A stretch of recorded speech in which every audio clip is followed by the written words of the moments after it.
What's up, friends? This is Jazz, finally bringing you the books I read and video games I played and what I plan to read and play in the future. Number 4, Maze, and, before's kind of edition. I don't know how to put it. A couple things. First, the things that I read and play might end up changing by the next one. Because, moods happen. And 2, yes, the camera might seem a little different because obviously I had problems with my other camera where it wouldn't show, me while I was recording, even though it did record it. But I want to be able to know that if I show something on camera, it'll show up right. So I'd rather be able to see that it's in the right area, in a way. So we'll start with the books that I read, but the first book I didn't carry because it's heavy, and it is the For Better or For Worse, The Complete Library, Volume 8. Guys, it's so bittersweet. It's the penultimate volume. Just another 2.5 years worth in the next volume, but I loved it, like always. The strips are a bit more serious, right? It's not, they have comedy moments, right? Funny strips in it, because it is supposed to be in the funnies, but they've brought in pretty serious storylines in this one. It goes a lot about Elizabeth teaching, right? Which is another really great series, right? All the kids are growing up. Even April is about 15 by the end of it. So, it's something that is just, I hold it all dear to my heart, and I'm glad that I read it. Goosebumps, The Phantom of the Auditorium.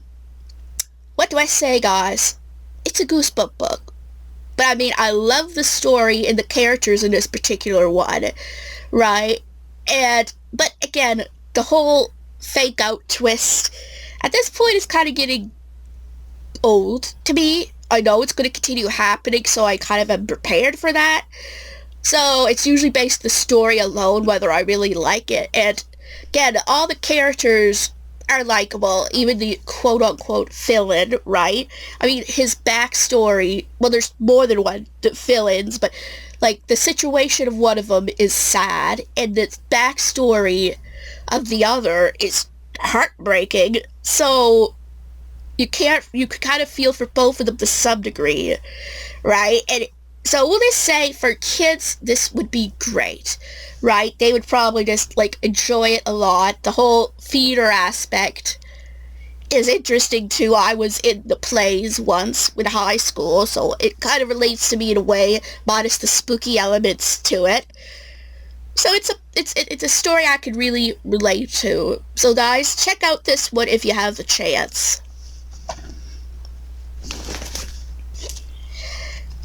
Garfield weighs in. This is the 4th book in the Garfield, treasuries and that. And they have stories like he steals from a Girl Scout. He wins the cat show, the pet show. My gosh, I gotta say this series, this comic strips, is my 3rd favorite next to Calvin and Hobbes and For Better or For Worse.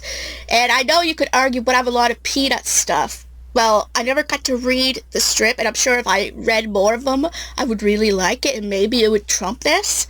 But right now, until I read it, the Peanut strip, this is my 3rd favorite. I just relate to Garfield so much, minus the grumpiness and the fact I'm not a cat. Okay, yeah, the not a cat thing is obvious, but I just feel like I relate to him. And I just love his random, demeanor. He's grumpy, but he has his moments, right? We'll just say I'm definitely going to try to continue reading this series if I can get a hold of more of them. That is for sure.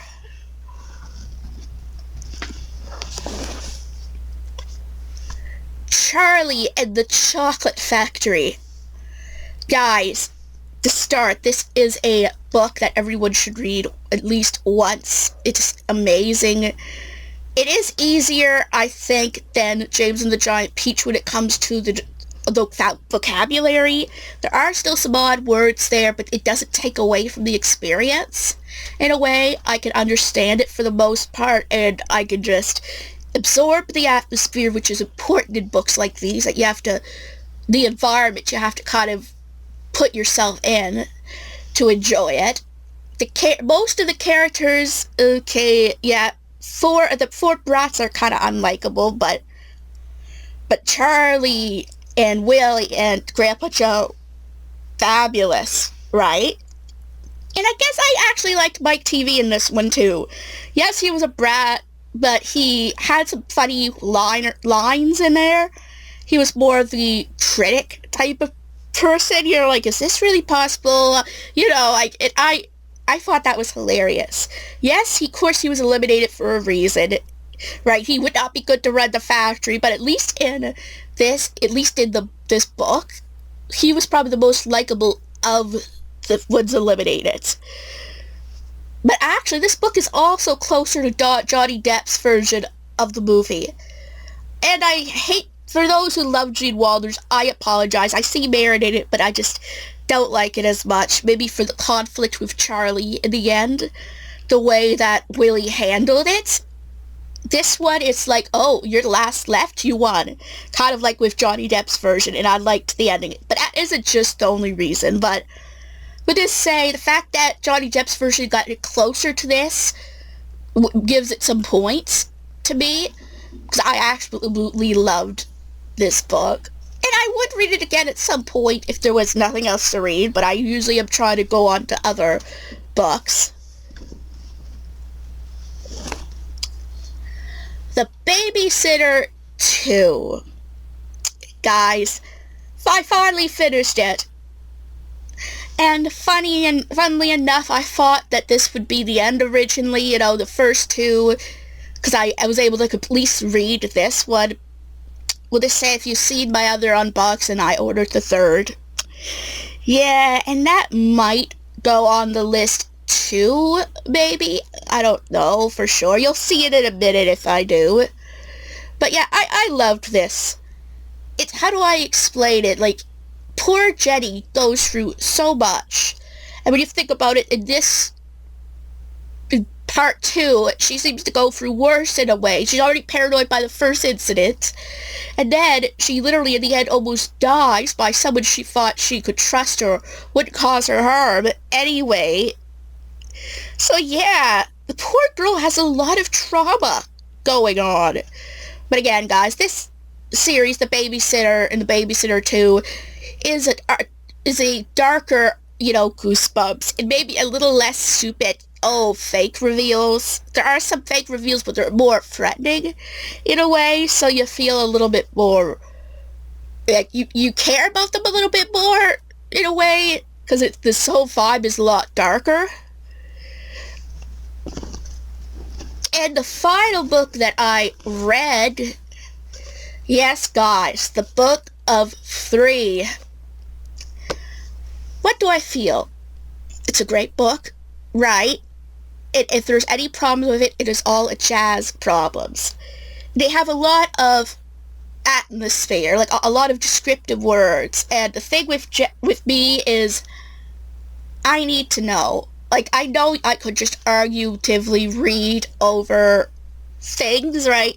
And then just get the idea of what it was, but sometimes my brain needs to know, what does this word mean? What does this term mean? Right? And when I don't do that, I get a little frustrated. But you'll hear more about that, you know, later. Overall, again, I love the characters, I love the story, and the world so far is amazing, right? The guy who does it, Lloyd Alexander, clearly loves his work, like what he does. And this is only the first of the series, and I really enjoyed it. So I definitely would recommend anyone reading this at least once to try this series so far, because I know I'm continuing with this series. So now we're going to get on to the games that I've played once I get this stuff away.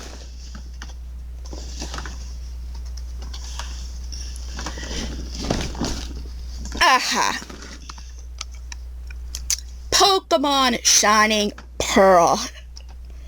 Guys, I absolutely loved playing the Nuzlocke of it. I lost a lot of Pokemon because of my own stupidity, Yes, but it was fun. Well, they say I got this Christmas from my aunt at 1 year, and because then I finally completed having both of all the games, and yeah, I wanted to play it and beat it, and I did. So, guys, I would highly recommend it for anyone.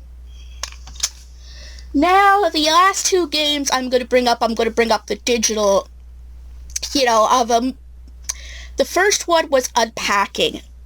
Guys, what do I feel about this? Interesting game. I did really like it for what it was. A relaxing game that you just organize things. It had some challenges to it, obviously, for my brain, but I enjoyed it, right? I played like 2 levels a night for a few days, and it turned out very well. Obviously, I'm more of a story-driven person, so it wasn't as good to me in that way, but I enjoyed doing something different that I haven't played. So yeah, guys, I would recommend trying it, especially if you're more adept at these type of things. It would probably be easier for you to get into than it was for me, so definitely try it. And the final game I played, yes, I know, very little when it comes to games, but it is What Remains of Edith Finch. Guys, if the other game didn't have enough story, this one was filled with it. Honestly, guys, I think this has become one of my favorite games. I admit I messed up a place or two, and I forgot to see the grandfather's death. It's hard to, there's so many names to remember. That's just one thing, right? But besides that, I went through all the stories, and the story is meant to be tragic, right? Because they all die, we'll just say. But going in and reliving their final moments and that, it's something, it pulls you right in, right? It's kind of heartbreaking, right? And tragic in a way. It's something that I definitely would recommend anyone play at least once, like I said with some of the books. Like, it's something that every gamer has to experience at some point. Because, yes, there isn't as much gameplay. I mean, there's some, but the fact that you get to kind of enjoy the story in a way, you might hear more about it if I do a review on this game. I don't want to spoil too much for you, but just, guys, play this game. Just do it. Now, guys, we're going to get on to the books that I am currently reading. This one might be a bit controversial for you guys. We need to talk about Kevin. Now, guys, I'm reading this book in a different way. I started reading it at work. Was a big mistake. Remember how I complained about descriptive words? Yeah, I made a big doozy. Right, like with that one. Like, I'm on page, 46 at this point? And that was only because I went on to, the archive, the libraries, I forget what it was, and had it read to me while I was reading it. Yeah, and for some reason that made it easier for me. I don't know why, but I got from more and understood more than just sitting there staring at the pages trying to, get it done, right? Maybe it sinks into my brain more when I'm hearing it read to me. But this book, I know, I heard of the movie, and I know what it's about. And it's a story book that I can understand. It's just, with my brain, again, having to understand everything, know everything, probably isn't the most relaxing read. Okay, I know, for multiple reasons. Yeah, this book choice doesn't really paint me in a really wholesome light, does it? But I just like those type of stories that they talk about. I probably should shut up before I dig myself in even further. But will they say, if you're an inept reader, this would be an easy enough book for you, I think. And it's something that this will be an on and off book for me, a burner book, where I would take my time reading it. Probably take longer than the Harry Potter book, which is going to come later. Yeah, I think I might as well get that out. Yeah, as I said, the book is probably a bit of a mistake, a little bit easier for me than Watership Down, because I'm more interested in the topic, but probably not much. Speaking of Harry Potter, yeah, let's talk about that.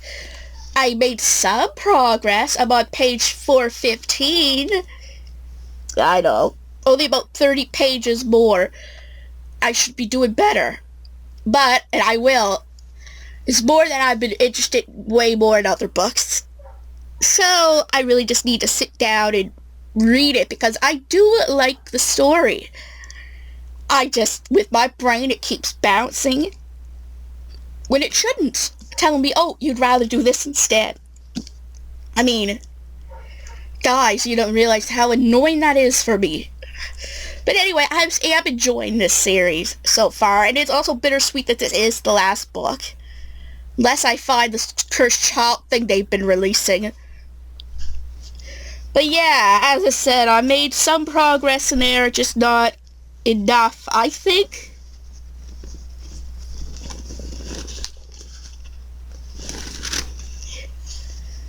Garfield takes the cake. This is the 5th book in the series, and Garfield meets his grandpa, breaks out of the pound, and falls in love. I just find that adorable, like some of these stories. I'm on 82, which I have to write manually as I go through them. So I'm almost done with that. I really should, again, just read it and have it done with. Yeah, again, I really enjoy this series, and I plan to hopefully continue it as I go on. Now, guys, this book here, Coraline. Oh, and I also made a new Harry Potter bookmark, which is coming apart a little bit, but I'm trying my best to keep it as in shape as possible. But, my gosh, guys, I just love this book so far. I'm on page 106. And I'm close to finishing. See, a lot of these books are close to finishing, minus that we need to talk about Kevin and the Harry Potter. But I mean, like, it's dark. It doesn't treat kids like idiots. And the message is really good so far. That it's if you're afraid and you still do something, it makes you brave. But if you have to do something and you do it, well, it's not. Like, it just goes to show you that if you push hard, despite how you feel, you're brave. And I love this. And I would definitely recommend anyone read this book. Because, my gosh. Again, my favorite standalone book so far, I think.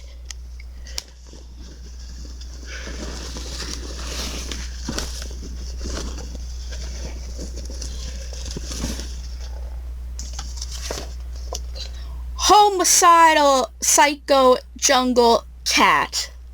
Again, another Calvin and Hobbes treasury.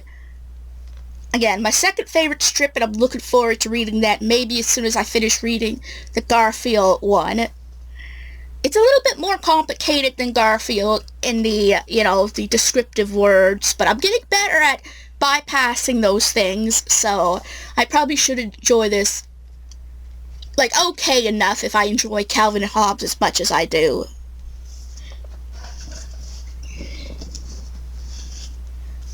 Of course, I had to add a Goosebump book in it, and I added Attack of the Mutant. I remembered the episode okay, and I heard this is a little different than the episode, so... Plus it has comic elements in it. I'm not as big a fan of superheroes, but it's something that I thought I would try. And I'm sure that I would still enjoy it. Speaking of the book of 3, The Black Cauldron. Guys, yes, I am going to finally eventually get in to reading this. After I read one of the other ones. And I don't mean when we need to talk about Kevin. I meant some of the easier books.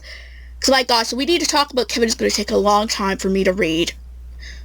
Watch me actually have it finished by the next time. You never know. But still, with my track record, probably not.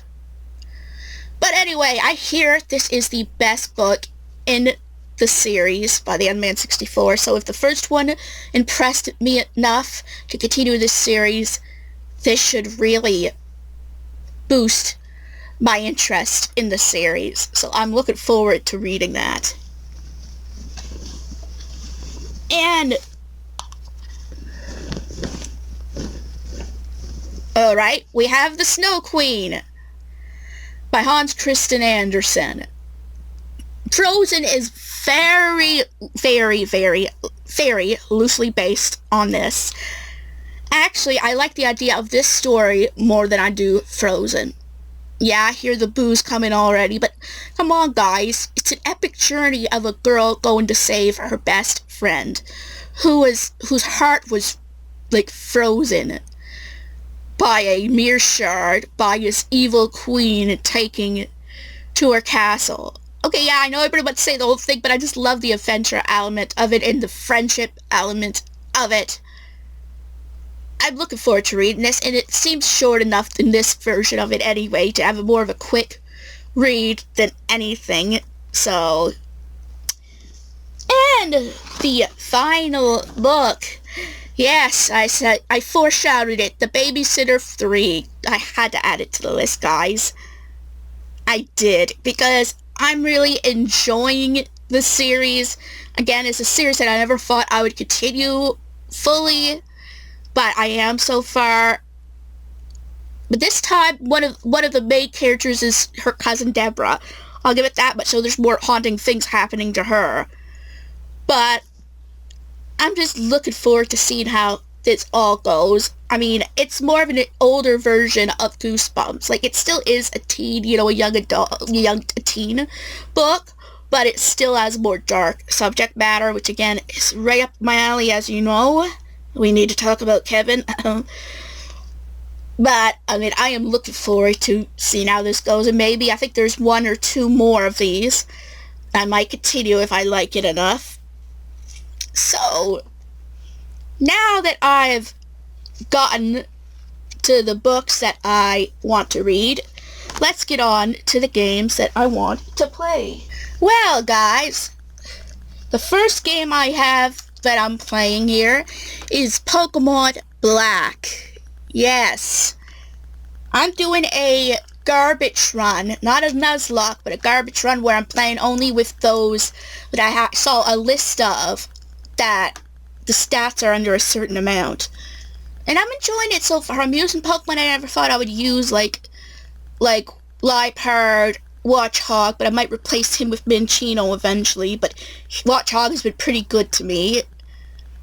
I've been training, but that's the problem though with me, is that I'm kind of taking my time to train all these Pokemon, which I probably shouldn't to make progress. I'm at the 4th gym area in Nimbasa City, and now I'm just raising my Pokemon, including now a Yamask, I believe. God, I'm so excited I get to use Cofagrigus. I'm just saying. I'm definitely going to be using them at some point on my team. So, yeah.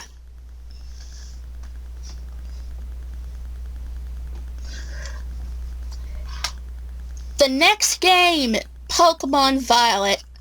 I'm just playing through it, normally in a way. And we'll say, just like we need to talk about Kevin, this might be a back burner game in a way, because I have beaten Scarlet and Violet before. I just kind of need to beat the DLC, and I haven't gotten to it yet, so maybe it's a game that I'll focus more on the DLC and play this less, beat it, and then just get to the DLC maybe. I don't know, but this will be a back burner game for the games that I'm playing, because I really need to beat some other games. And at least Pokemon Black, it was so long since I've played and beat it, so I will. And this game is kind of an honorable mention here, but I might start up just to have something else to do. Animal Crossing New Leaf. It was a while since I played this too, and I thought maybe I would play it a little bit on and off. I've watched a lot of Rocket Elijah's videos on Animal Crossing 100 Days, so that kind of got me into it. But this and Pokemon Violet don't completely take it, face value. I may ignore these games. Well, I may ignore New Leaf. Anyway, and guys, the rest are kind of digital, and I have listed here for I don't go all over the place. Alright. Cooking companions. Guys, this should have been completed. But for some reason, my brain just was like, nah, I don't feel like playing it today. More than half the time. And I gotta prioritize that game if I played a game. For some reason, my games that I play, that I love to play, are building things up.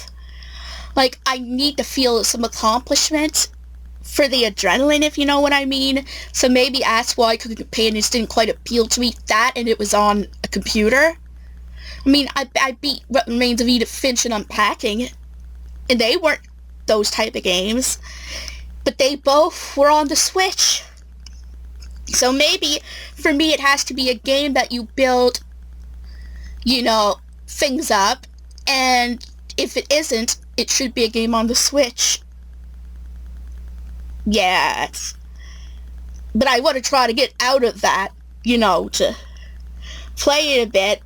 But as I said, it's a game that I know if I picked up I would like, right? So I just have to get myself to play it, because I could probably beat it in a day or two if I break it up. Cult of the Lamb. Now this is another interesting game, because it is kind of has the requirements for me, that I like the building things up. But the further you go, the harder the bosses are to beat. So I'm a little more apprehensive to that. I have it on easy mode, so it is still easier than if it was on hard mode or regular mode or whatever they have it. But it still is, I still am not the type that knows how to dodge correctly or do those blocking moves or whatever it is that you do in those fights. So, in other words, I'm also not good with reading patterns. When I say that, I mean, if an enemy has a pattern that it does, an attack pattern, a certain amount of moves, I'm not good at reading that, so this really is a recipe for disaster for me. So I'm going to do my best with that game, and, I might beat it. I might actually do very well at it if I learn how to do these things correctly. Life is Strange 2. Guys, I finally got the whole series bought. I figured maybe this might get me out of a rut if I play this, because it's long and episodic, but it has a really good story to it, right?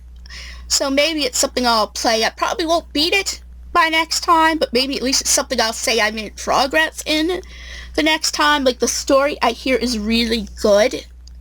I mean, Life is Strange 1 was good too, and I'd say so far the weakest was the Life is Strange Before the Storm, right? But I hear this story is really good too, and the characters are more likable, and you can relate to them more, so I'm really hoping that I will enjoy this. Ooblets. Now I've started playing it. I'm probably going to start a new game just to kind of get back to the feel of it. But it's another, raising game and a farming game to some degree too.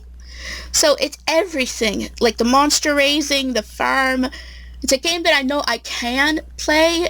I just need to get back into it. Earthbound, I have a big question mark there. Yeah. Guys, I always get so far and then I'm like, I either forget about it, or when I remember it, I'm like, yeah, I'm not in the mood for all that thinking. Yes, because you have to kind of think in some degrees. And it's a game that I know, I do enjoy when I play it, right? So maybe one of these days you'll see I beat Earthbound, right? Probably won't happen anytime soon, but just like the Violet and we need to talk about Kevin, it's kind of a back burner thing, but it's still obviously there for I have the opportunity to. I'm also playing on and off Pokemon Mystery Dungeon Gates to Infinity DX. Oh, Mystery Dungeon Red Rescue Team DX. I'm sorry. That was a mistake. You can make fun of me for it. I'm not editing that out. You might get more laughs. But it was a while since I've beaten this game, so I figure I'd add this as an extra thing there. I know that I have enjoyed playing the game before. Yes, it's difficult, but I'm enjoying playing it so far. I believe I have Eevee, and I forget what other one you might have to see it later. I don't know, but I'm enjoying this now. This will be ahead of Pokemon Violet in games I play, because I have beaten Violet. So, we'll just see how that goes. And the final game I have is Echoes of the Plum Grove. Guys, welcome to my newest addiction! Even though I brought it up last, probably it's appropriate because I brought it up last. We'll just say, guys, I still have a lot of love for Stardew Valley. There's definitely better things in Stardew Valley. But the fact, for one, there's no mods, so it makes me go out of the box and play it and build it up myself. And that you could turn off some of the really hard options. It's wonderful. Of course, there's moments I get bored or get overstimulated by it, so then I turn it off. But I've played it really regularly. Even if it's little bits every day, I've been building myself up, right? And I've been enjoying it. I mean, there's literally almost no end, really. Well, there is, but I gotta remember to get to that part. But it's a game that's kind of continuous, so it's one of those games that probably won't be beat for a long time. But it's a game that I'm playing, right, and I'm enjoying a lot. Yes, there are faults to the game, as a lot of people pointed out, but it is a fun game. It's not a horrible game. The heart was in the right place with this game. If they probably could improve more things, and maybe they'll update it, like Stardew Valley does. But for what it is so far, it is very well done. Anything that I've made plenty of mistakes with it, trust me. But I'm learning from them, so there's that. So anyway, guys, I hope you guys enjoyed this video, because you won't believe how long it actually took me to make it. I'm not going into it. So if you enjoyed this video, give it a big thumbs up. And if you're new to this channel, like what you see, please subscribe. It helps this channel a lot. And don't forget to hit the bell notification so you'll know when new videos are coming out. And I'll see you guys in my next video.